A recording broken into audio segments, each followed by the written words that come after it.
Bon, maintenant, Oscar Canales avec sa présentation, l'observation des dissimulations.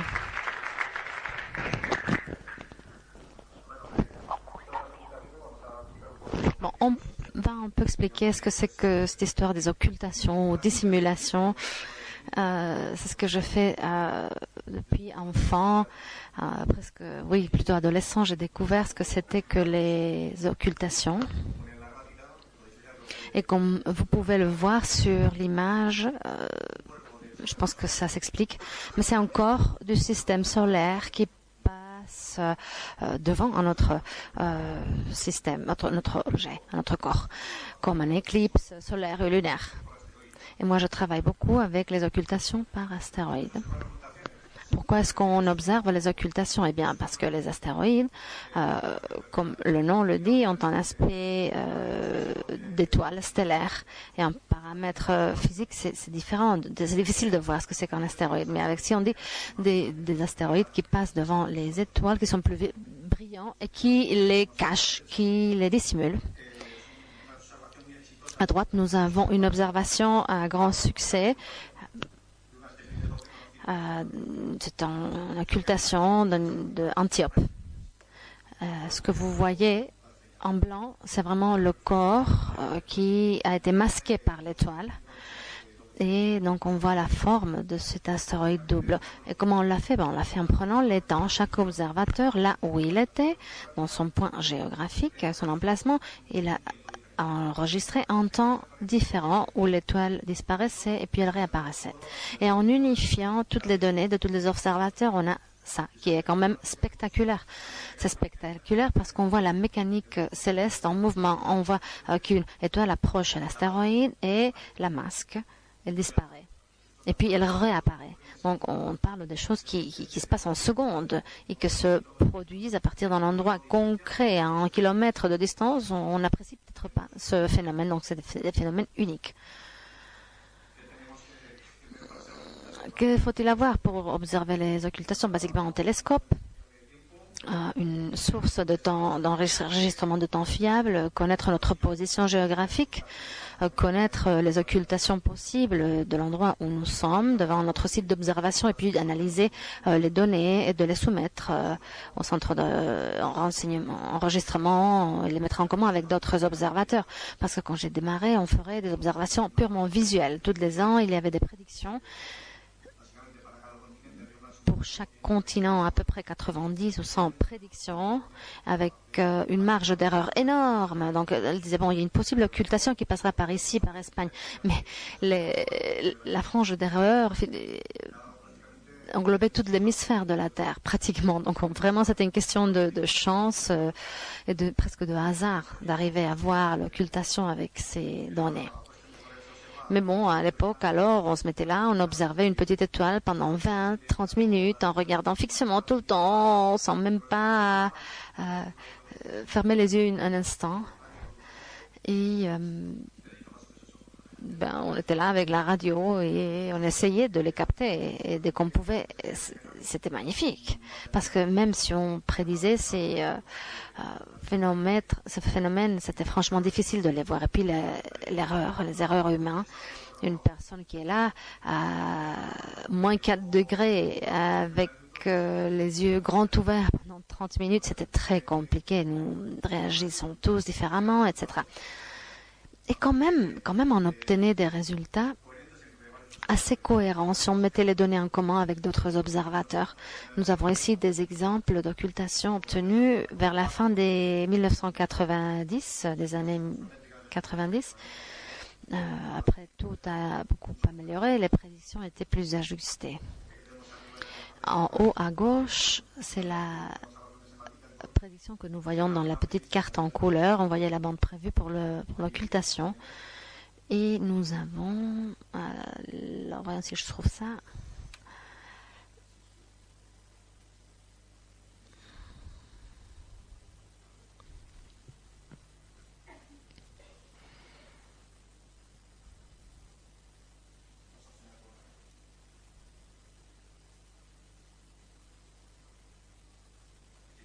Ici.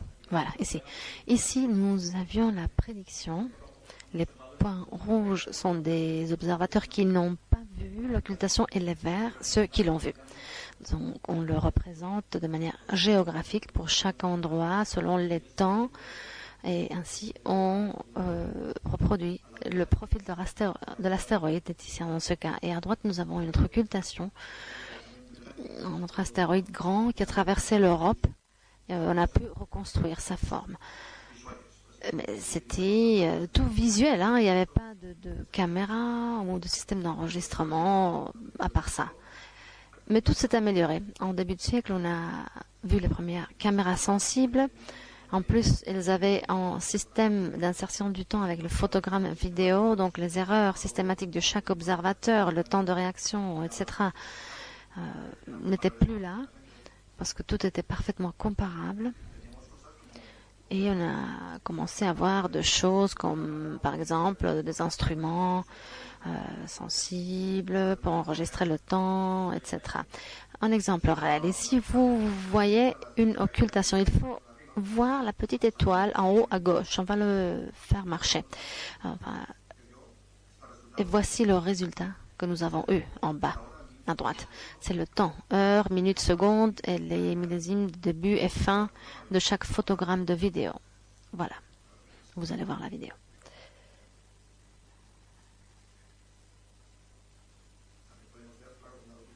Et on peut voir une occultation par après. Parce que avant, on ne pouvait pas la montrer aux autres, alors que maintenant, par après, on peut les revoir, les analyser, les commenter. Et voici, nous avons la chute, l'occultation et la réapparition de l'étoile. On peut tout mesurer, on peut obtenir les temps grâce à l'image. Donc c'était un saut qualitatif en avant énorme. Et puis on pouvait voir des choses comme ceci, notre occultation en vidéo. Et à droite, nous avons une courbe. Si vous voyez, la chute de l'étoile était instantanée, mais la réapparition a eu un petit gradient. Donc la conclusion était que quand l'étoile est réapparue, on n'était pas vu en face, mais un peu en biais, pour ainsi dire. C'est en effet réel. Hein. Parlons maintenant du présent. Grâce à la mission d'astrométrie Gaïa, dont on nous a déjà parlé dans la première présentation de ce groupe, les astrométries des étoiles sont parfaites. Elles sont très très bien localisées et vraiment l'incertitude des occultations s'est beaucoup réduite. La seule chose qui nous empêche de voir une occultation, c'est l'imprécision des éléments orbitaux des astéroïdes qui existent évidemment. Grâce à Gaïa, ça va quand même certainement s'améliorer à l'avenir. Mais maintenant, nous sommes passés d'avoir une vingtaine ou dizaine de résultats positifs par an à avoir, moi par exemple, entre juin et août, j'en ai eu 9 par mes propres observations. 70% des fois, le résultat était positif pour moi. Parce que lorsqu'on est dans une prédiction dans du passage prévu pour l'astéroïde, c'est pratiquement sûr. Et il y a très peu d'erreurs. Donc tout s'améliore. Et ces éléments orbitaux, une fois qu'on l'a vu, sont enregistrés. Et c'est comme si on a un cumul de données par la suite. Évidemment, il y a des logiciels pour calculer les prédictions. Et ce logiciel-là, occulte, on l'utilise pour tout. Ensuite, il y a des logiciels pour prendre les prédictions faites par beaucoup de groupes, les mettre dans ton emplacement, là où tu te trouves, et voir quelles occultations tu as chez toi.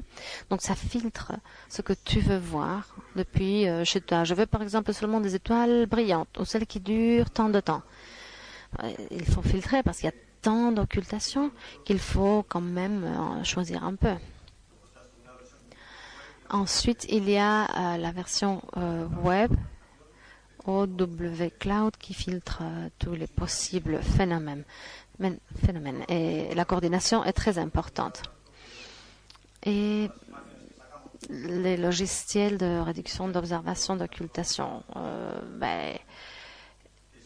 avec les caméras qui incluent déjà le temps dans l'image, on voit exactement quand l'étoile disparaît, quand elle réapparaît sans aucun espace pour l'erreur. Tout est automatisé et tout le logiciel que nous avons dans la vie quotidienne, on peut l'utiliser pour les occultations, bien entendu.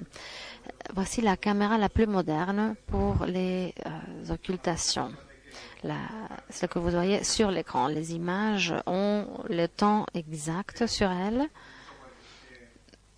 Et puis le logiciel Sarka permet que n'importe quelle caméra puisse enregistrer des occultations. SharpCap, ça s'appelle SharpCap.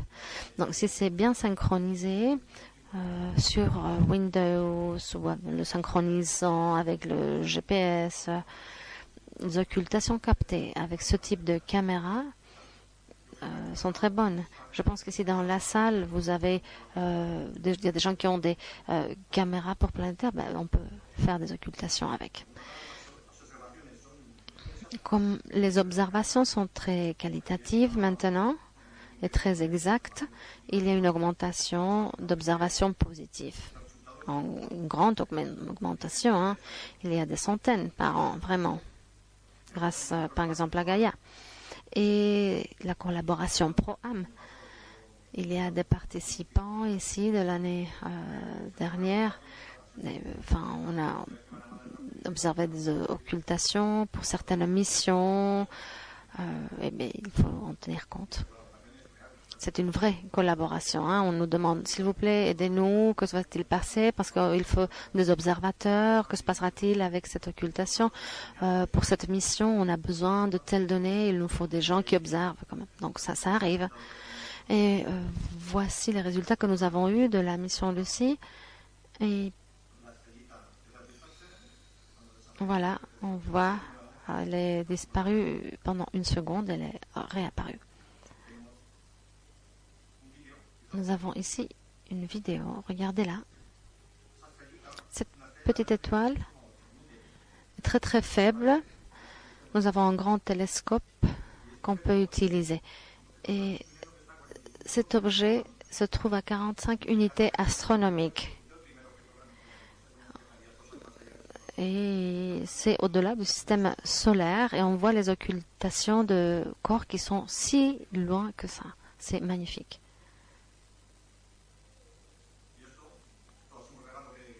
Et ça, c'est un cadeau que j'ai reçu le 30 août cette année. Si on regarde cette petite étoile-là, on va mettre la vidéo, je vous raconte ce que c'est. Là, on prend des images de 2 dixièmes de seconde, 0,2 secondes. Vous avez vu qu'elle est disparue très brièvement. Mais c'était censé être l'occultation d'un astéroïde troyen, Hector, qui passait par le centre de l'Europe. Voici la bande de prédiction qu'on avait, la ligne de prédiction qu'on avait. Et moi, j'étais là, à 600 km. Mais que se passe-t-il? Cet astéroïde a un satellite connu, il était découvert avec le Keck en 2011 et il y avait des modélages de l'orbite qui n'étaient pas connus. Maintenant, avec cette observation, on va pouvoir le caractériser parfaitement. Et c'est ce qu'on est en train de faire, c'est des petites choses qu'on peut faire avec des occultations qui sont magnifiques. Et le week-end prochain, nous avons une énorme occultation de la mission, lui, ici à Navarre. Donc, on peut en parler.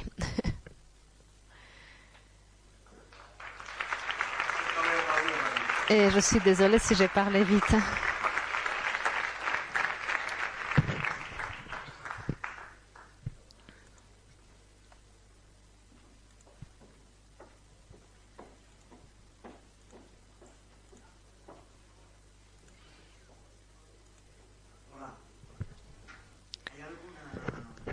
Alors, y a-t-il des bases de données où on a tous les résultats des occultations avant de l'analyse pour ne pas insérer quoi que ce soit? Oui. Dans les occultations, il y a des bases de prédiction qui sont d'ailleurs coordonnées. Il y a des personnes qui calculent Chaque organisation internationale a sa propre base de données, mais avec le programme, avec le software occulte, il y a ici, par exemple, en Espagne, un groupe qui calcule les prédictions qui nous intéressent parce qu'elles passent par ici, et ainsi de suite avec tous les pays du monde. Et sur le plan continental, en Europe, il y a une personne responsable de coordonner toutes ces données. Aux États-Unis aussi, il y a des coordinateurs qui regroupent toutes ces données. D'ailleurs, c'est important parce que les astrométries des astéroïdes s'améliorent énormément avec les occultations. C'est très puissant. Avec la mission Gaia,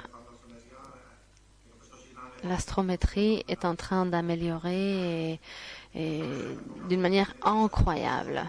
On a même des caractérisations des petits astéroïdes, hein, pas que les grands comme avant. C'est vrai que là, on essaye de travailler beaucoup plus fin et on a enregistré même des néos de 4 km. Oui, je posais la question parce que je crois qu'en Europe, c'est Eric Frappa qui fait toute cette gestion des résultats. Oui, et il y a un problème. Et il va arrêter. Est-ce que quelqu'un d'autre va le remplacer à l'avenir?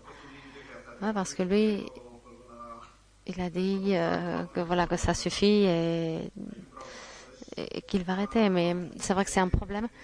Et ici, en Espagne, il y aura de volontaires pour regrouper les observations. C'est-à-dire, on va essayer de passer en filtre et d'envoyer uniquement celles qui sont bien. Il y a des paramètres de qualité et qu'il faut respecter. C'est ce qu'il faisait avant. Il l'a fait jusqu'à maintenant.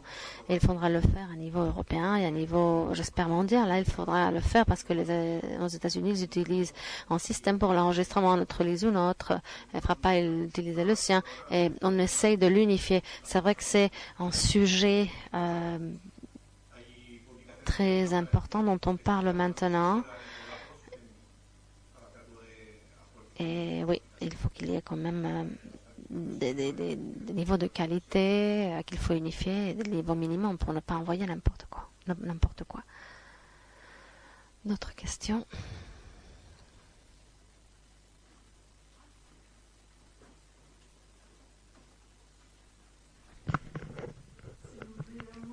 Sí, algunas palabras sobre la próxima ocultación del fin de semana que viene.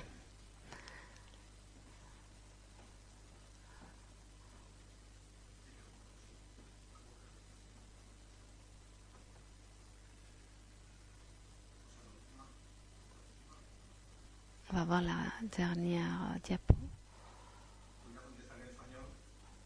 Et je vais répondre en espagnol.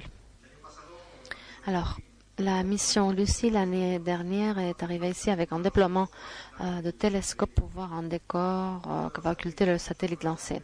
Un autre astéroïde s'appelle Eurybaldes, je crois qu'il a dit. Ah, Eurybates. Donc, ça passe par le nord de l'Europe, France, elle arrive en France, en Espagne, elle part par le golfe de Cadix. Et il y a différents endroits où on pense qu'on va l'observer. Ça va dépendre aussi des nuages. Hein. On est très dynamique. Si le ciel est couvert, on part ailleurs.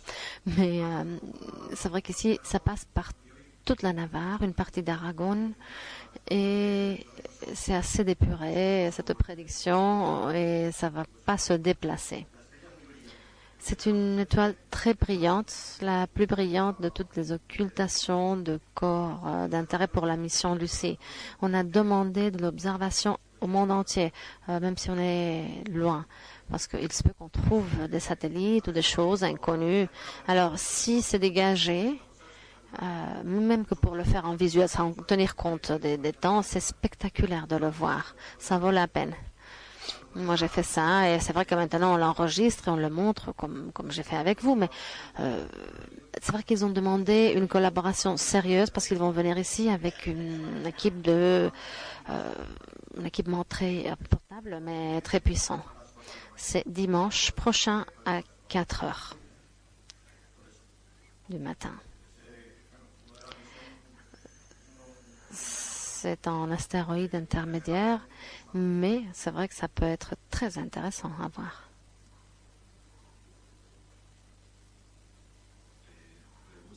Merci beaucoup. J'ai beaucoup aimé la présentation. Concernant l'équipement,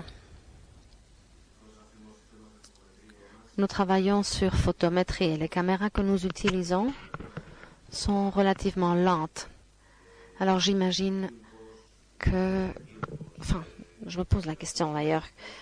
Quel temps de latence faut-il avoir pour ce type d'observation? Ça dépend. Il y a des occultations qui ont des durées différentes, différentes magnitudes. Des fois, l'exposition, il ne faut pas beaucoup exposer, mais c'est le temps de décharge qui est plus important. Des fois, quand on n'a pas beaucoup de bruit de lecture, que le téléchargement est rapide, on peut le faire avec un équipement plus simple avec les CCD. On arrêtait le télescope, ça transitait par la caméra et on voyait le trait et on voyait que ça apparaissait, ça disparaissait. Oui, on fait cette technique-là avec CCD. Avec CCD aussi, avec du binning, on peut raccourcir le temps de téléchargement aussi. Mais ça dépend un peu combien brille cette étoile. Hein. Moi, je travaille à magnitude de 14 ans avec un télescope de 20 cm. Et la caméra intègre en moins d'une seconde. Avec un signal qu'on peut mesurer, on voit clairement la chute et puis quand ça réapparaît, avec une marge d'erreur minimum de temps. Tout évolue. Si vous avez des caméras CCD, on peut essayer de le faire aussi. Si vous avez des caméras de planétaire, ça marche très très bien. Mais après, bon, la base de temps serait sur l'ordinateur. Mais avec StartCap, avec SharkCap, on peut obtenir ça en dixième du seconde. Donc, c'est tout à fait valable. Donc, il ne faut pas avoir une caméra dédiée. Moi, j'ai une caméra analogique et puis j'ai cette autre caméra maintenant. Mais des fois, avec ce qu'on a, ça suffit. Oui, et ça m'a frappé parce que vous utilisez des supports azimutal ou altazimutal. Oui, nous avons un collègue à Zaragoza qui a acheté un télescope de 500 mm. Moi, j'ai la caméra, mais avec ce télescope, le groupe de Grenade, des fois, nous demande de collaborer. C'est des occultations de magnitude 15, 16, mais c'est des durées, comme c'est des astéroïdes grands. Mais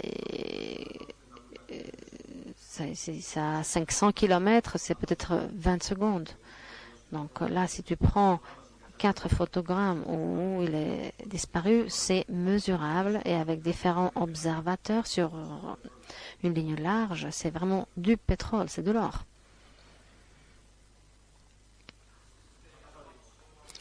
Oui, maintenant, il faut qu'on finisse. Oui, merci beaucoup.